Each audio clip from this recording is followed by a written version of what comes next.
Өчигдөр ийм зар иргэдийн нэрлэж зансан сансрын гудамжинд наагдсан байжээ. За харин өнөөдөр өглөө 9 цаг гэхэд үрчлүүлчихсэн байв. Ховор бараа бүтээгдэхүүн борлуулж байгаа мэт эрэлттэй байсан хүүхэд үрчлэлтийн цаана хүүхдийн эрх зөрчигдөж байх магадлалтай маа. Тухайлбал тухайн хүүхдийг үрчилж авсан айл хүүхдийг хэрхэн өсгөх вэ? Цаашдын амьдрал нь хэрхэн өөрчлөгдөх вэ? Түүнчлэн хүний наймаа гих аюулын золиос болохгүй гэсэн баталгаа алгаа.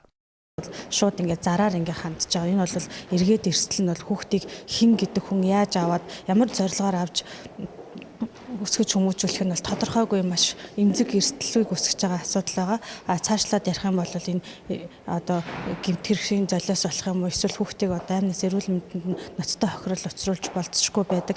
Бид ихтэй нь уулзаж сурвалжлага бэлтгэхээр болсон юм. За дарихын станцын буудлын дээр ирэхийг хүссэн ч уцаа салгасан байлаа. Тэрээр нэг сарч хүрээгүй хүүхдээ өршлүүлэх шалтгааны амьдрал хэцүү байна гэж тайлбарласан.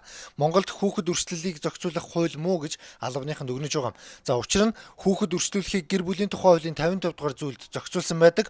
Хүүхдээ өршлүүлэх эцэг эх болон асран хамгаалагчийн зөвшөөрөл болон хүүхэд өрчлөн авах тухай хүсэлтийг бичгээр гаргаж нотариотоор гэрчлүүлсэн байдаг. За хэрв 7 нас хүрсэн бол хүүхдээс өөрөөс нь зөвшөөрлийг авах ёстой. Үрчилж авахыг хүсэгч нь хүүхдийн оршин суугаа сум дүүргийн засаг даргад хүүхэд үрчлэн авах хүсэлтийг гаргана. За ингээд нутгийн засаг дарга зөвшөөрөх юм бол захирамж гаргаж хүүхдийг үрчилдэг юм байна. За энэ үйл ажиллагаанд хүүхдийн байгууллагын оролцоо байдаггүй. Мөн үрчлэгдсэний дараа хэрхэн амьдарч байгаа эрхэн зөрчигдөөгүй эсхийг шалгаж нэгтэлдэг байгууллага байдаггүй гинэ.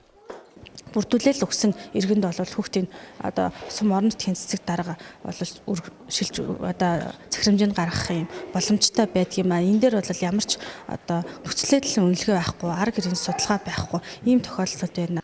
Үндсэн хуулинд хүүхэд эцэг эхээрээ хайрлуулах, сурч боловсрох, амар тайван амьдрах эрхтэй гэж заасан байдаг юм а. Тэгвэл өрчлөгдсөн хүүхдүүд энерхиэ эдэлж чаддаг эсхийг төр баталж чадахгүй байна.